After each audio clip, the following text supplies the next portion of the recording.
Adinda malah tersenyum mendengar hal itu. Maaf ya Bu, Pak Amar tidak seperti itu. Pak Amar mencari tahu dulu kebenarannya.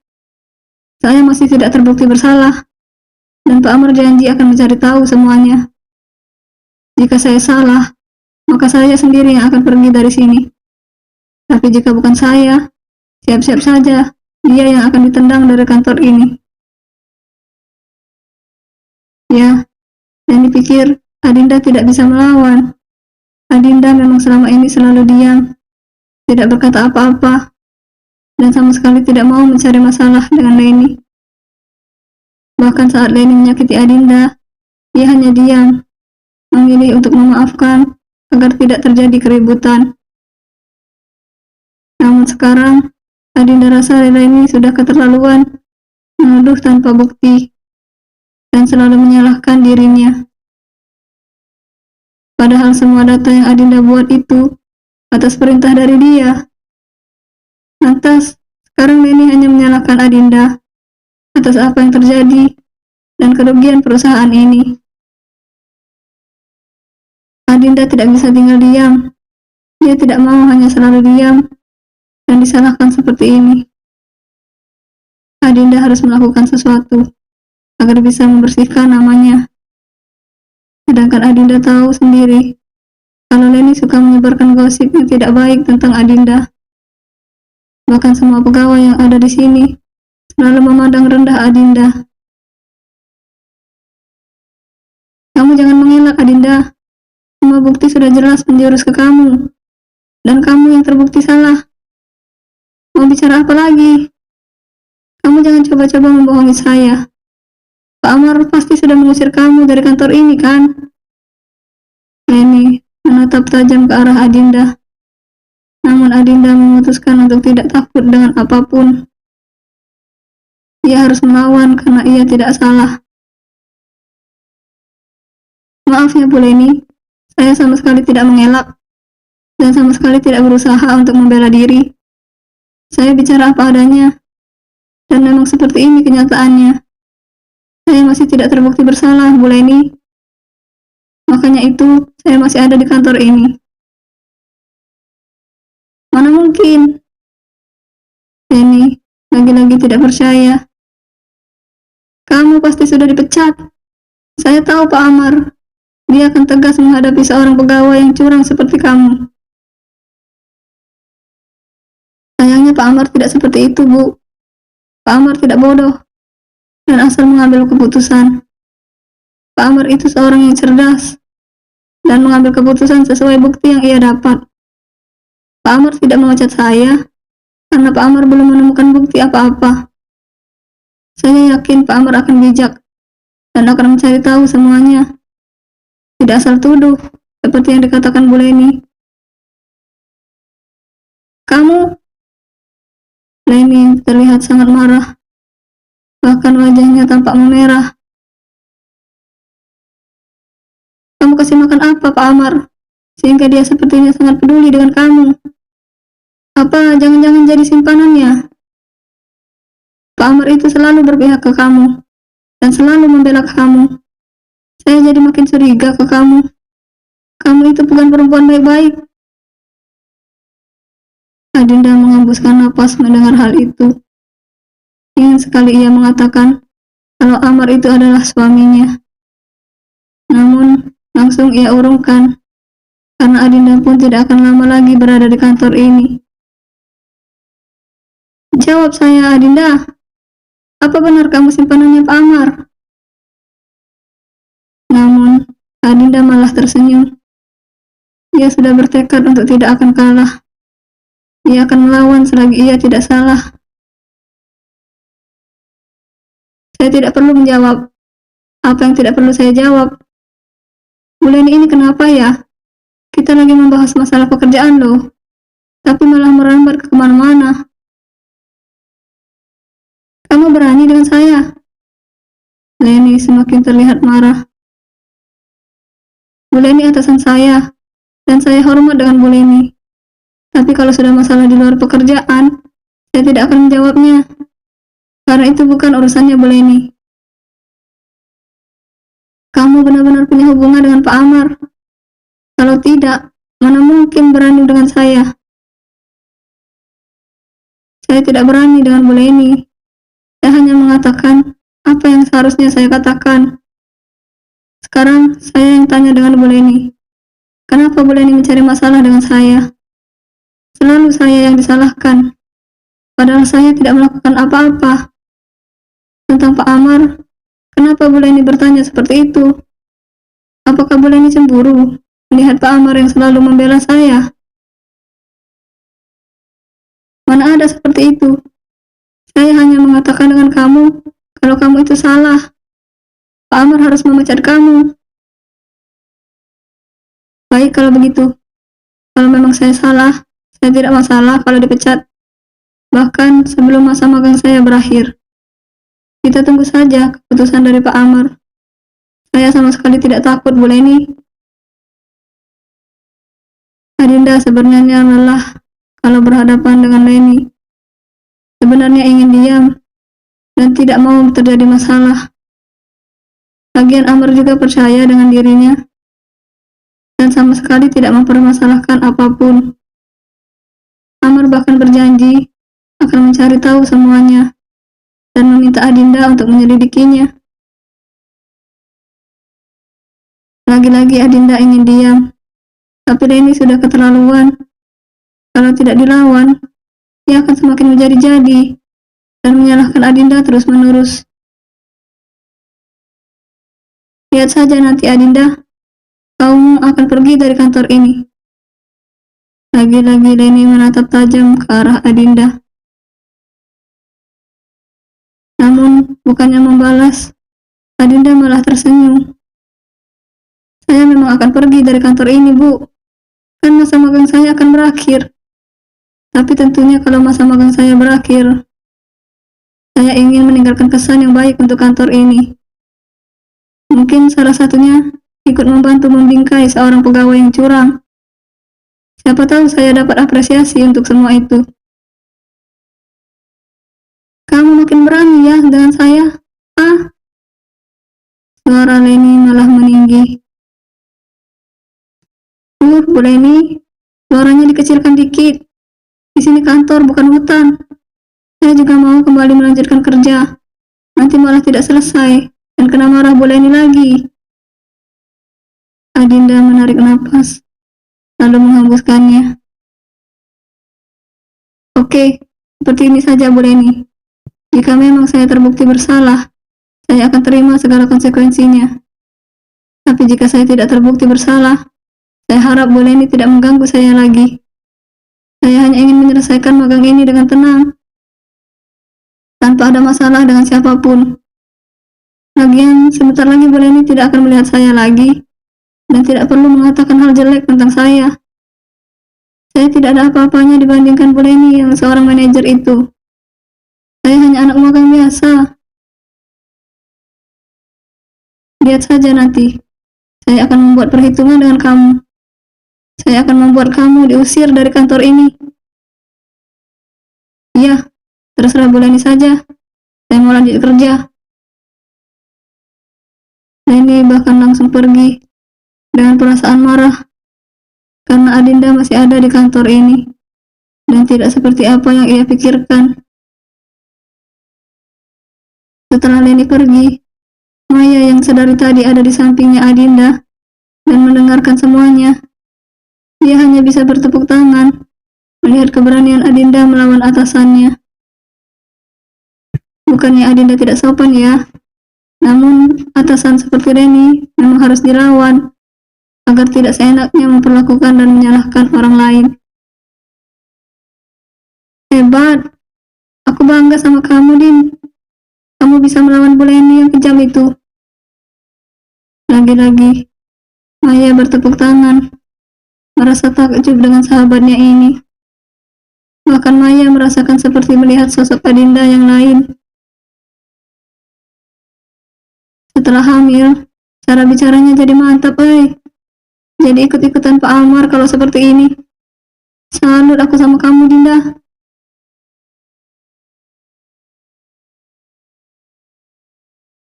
Adinda hanya bisa tersenyum. Sesekali memang harus dilawan kan, agar tidak seenaknya sendiri dan menyalahkan orang lain tanpa ada bukti. Aku setuju. Jangan sekali.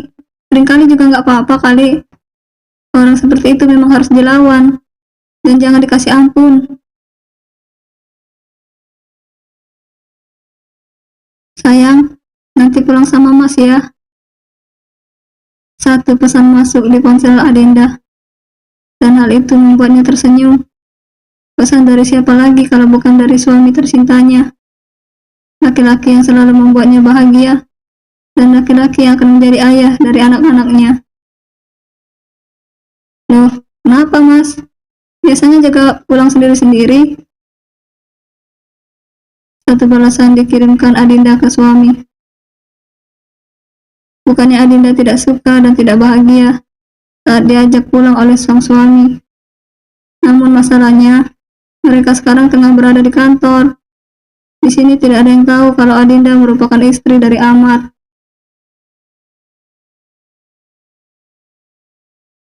Ya, takutnya nanti malah ada berita kalau Adinda bukan perempuan baik-baik yang menggoda bosnya. Apalagi nama Adinda di sini kurang baik dan banyak pegawai yang tidak suka dengan dirinya. Tidak berselang lama, satu pesan lagi masuk ke ponselnya Adinda. Segera Adinda membuka pesan itu yang memang dari suaminya. Apa kamu lupa sayang? Hari ini ada jadwal kamu cek kandungan. Masih ingin tahu perkembangan anak kita. Apakah anak kita baik-baik saja? Lagi-lagi senyum terbit di bibirnya Adinda. Bahkan Adinda sendiri lupa kalau hari ini ada jadwal cek kandungan. Namun ada Amar yang mengingatkannya. Lagi-lagi Adinda merasa beruntung punya suami seperti Amar. Suami yang baik juga perhatian. Dan Amar pun selalu mementingkan kebahagiaan Adinda dibandingkan kebahagiaannya sendiri. Kamu tenang aja sayang, Mas akan atur semuanya. Dan tidak akan ada yang tahu kalau kita akan pulang bersama. Membaca pesan itu, Adinda menghembuskan nafas lega. Syukurlah kalau seperti itu. Adinda hanya takut terjadi masalah lagi. Oke, kalau begitu Mas, Dinda tunggu Mas Amar nanti ya. Adinda pun kembali membalas pesan itu. Amar pun langsung membalasnya. Iya sayang, sampai ketemu nanti. Love you. Satu emoticon berbentuk hati disematkan Amar ke pesan yang ia kirimkan itu. Love you too Mas. Sampai ketemu nanti. Setelah itu, Adinda pun mematikan ponselnya dan kembali fokus untuk bekerja. Namun, rasa bahagia tidak bisa ia tutup-tutupi. Memang ada rasa bahagia yang ia rasakan. Karena setelah ini, akan pergi ke dokter kandungan untuk memeriksa kondisi kandungannya Adinda. Adinda pun tidak sabar untuk menantikan kehadiran anak pertamanya. Adinda pun yakin kalau hidupnya dan Amar pasti akan sangat bahagia. Ditambah kehadiran malaikat kecil mereka, pasti akan tambah bahagia. Memang tidak ada hidup yang sempurna, tapi Adinda merasa sempurna bersama Amar.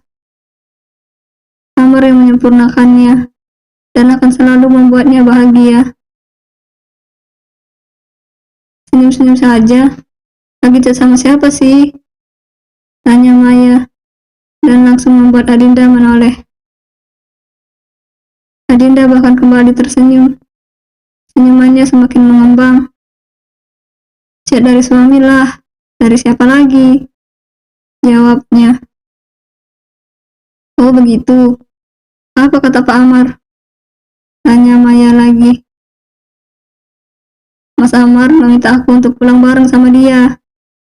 Terus nanti ke rumah sakit dulu. Untuk apa ke rumah sakit? Kamu sakit atau apa, Din? Enggak, aku enggak sakit apa-apa. ke rumah sakit mau cek kandungan aja kok. Maya pun mengangguk. Oh, seperti itu. Sehat-sehat kandunganmu ya. Jadi gak sabar melihat kamu punya anak. Adinda lagi-lagi tersenyum. Sama, aku juga gak sabar. Insya Allah anakku akan sehat dan akan baik-baik saja. Tangan Adinda mengusap lembut perutnya yang masih rata itu. Sayang, Mas sudah menunggu di dalam mobil. Satu pesan lagi yang masuk ke ponsel Adinda. Dan lagi-lagi pesan itu dari Amar. Iya Mas, Dinda juga sudah selesai pekerjaannya. Setelah mengirimkan balasan pesan ke Amar, Adinda pun langsung bersiap untuk pulang. Ya, karena memang sudah masuk jam pulang kerja. Seperti yang dikatakan Amar tadi, kalau ia akan mengurus semuanya. Tidak akan ada yang tahu kalau Adinda kali ini pulang bersama Amar. Tentunya semua ini berkat bantuan Maya dan Ria, sekretarisnya Amar. Makanya tidak ada yang tahu kalau Adinda pulang bersama Amar. Sampai Adinda masuk ke dalam mobilnya Amar, tidak ada yang tahu, hingga mereka bisa lebih tenang kali ini. Lucu juga ya, kucing-kucingan seperti ini, ucap Adinda saat ia memasuki mobil. Amar yang mendengar itu pun tersenyum. Salah kamu sendiri, kamu yang tidak mau pegawai di sini tahu kalau kamu itu istri Mas. Andai kamu tidak mau status kita disembunyikan, tidak akan seperti ini. Tidak akan ada yang mengatakan kalau kamu menggoda bos. Adinda malah tertawa mendengar hal itu. Lucu juga ya Mas, Dinda dikatakan menggoda Mas Amar. Padahal mah, Mas Amar yang selalu tergoda. Mana ada Dinda yang menggoda. Belum digoda juga Mas Amar sudah nyosor duluan. Amar pun ikut tertawa mendengar hal itu. Bahkan ia pun langsung dibuat gemas dengan istrinya itu dan mengacak-ngacak rambut Adinda. Setelah itu, Amar pun menjalankan mobilnya ke rumah sakit seperti yang mereka rencanakan tadi. Sesampainya di rumah sakit, Amar pun langsung mengajak Adinda untuk masuk ke dalam. Bahkan tanpa Adinda sangka, Amar sudah membuat janji dengan dokter kandungan. Hal yang sangat patut disyukuri oleh Adinda, karena punya suami seperti Amar, perhatian, dan tahu apa yang Adinda inginkan. Selama melakukan pemeriksaan, Amar selalu ada di samping Adinda. Sedikit pun sama sekali tidak pernah meninggalkan istrinya itu. Setelah melihat pemeriksaan, mereka berdua sama-sama bahagia. Karena kata dokter, janin yang ada di kandungan Adinda baik-baik saja. Janinnya juga sehat dan tidak perlu ada yang dikhawatirkan. Setelah melakukan pemeriksaan, mereka pun berpamitan dengan dokter. Amar sendiri selalu menggenggam tangan Adinda, seakan-akan tidak mau kalau istrinya itu pergi. Namun, saat ingin masuk ke mobil, tiba-tiba saja ponselnya Adinda berbunyi. Adinda pun menghentikan langkahnya. Tunggu dulu Mas, ujar Adinda. Kenapa sayang? Ponsel Dinda bunyi. Adinda pun mengambil ponsel yang ada di tasnya. Telepon dari siapa sayang?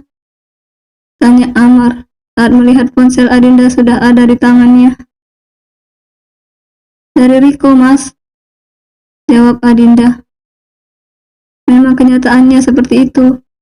Ada telepon dari Riko. Adinda sendiri tidak tahu ada apa Riko menelponnya. Karena tidak biasanya Riko menelpon seperti ini. Walaupun pernah mengatakan suka dengan Adinda, namun Riko tidak pernah mengganggu. Apalagi ia tahu kalau Adinda sudah punya suami. Mau apa dia menelpon kamu? Dinda juga nggak tahu Mas. Tidak angkat ya. Siapa tahu ada yang penting. Ya, angkat saja. Setelah mendapatkan persetujuan dari Amar, Adinda pun langsung menerima telepon itu. Halo, Riko, ada apa? Tanya Adinda. Halo, Din. Ini, aku mau memberikan informasi. Aku melihat bule ini dan tingkahnya sangat mencurigakan. Mencurigakan? Maksudnya? Bersambung.